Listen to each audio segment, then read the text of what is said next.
Shalom. A maioria das Bíblias, não todas, lógico, mas a maioria das Bíblias tem entre o Velho Testamento e o Novo Testamento algumas páginas em branco.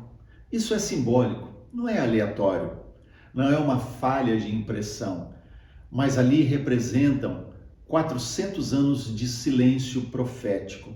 Foi o período entre os últimos profetas do Velho Testamento e o aparecimento de João Batista, o profeta do Novo Testamento.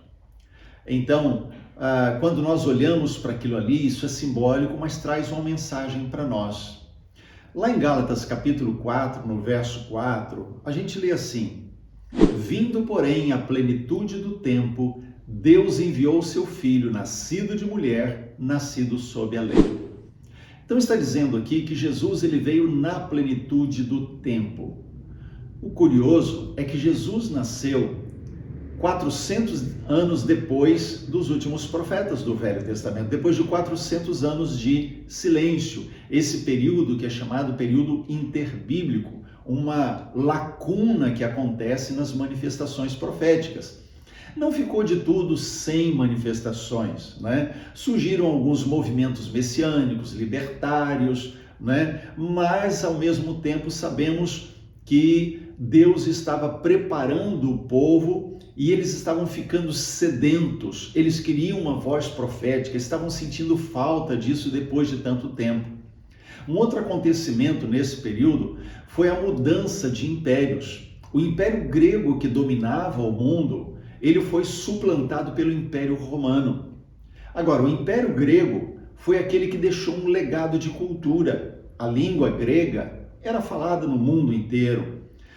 E agora o Império Romano entra. E quando o Império Romano assume, né, o comando das nações, se impõe como império, então eles começam a abrir estradas, melhorar as comunicações.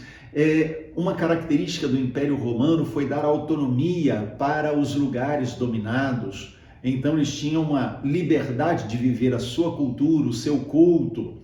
Então, com tudo isso, com todo esse contexto, podemos dizer que quando Jesus nasceu, quando Jesus veio, o tempo da encarnação foi o tempo apropriado para que a mensagem do Evangelho de Jesus pudesse alcançar as nações. Por quê? Uma mesma língua falada em muitas nações, as comunicações entre os lugares, as nações e os povos, muito facilitada pelas estradas que os romanos abriram para deslocamento das suas legiões, e a sede do povo pelo profético. Então, quando João Batista vem e começa o seu ministério, as multidões correm para ele.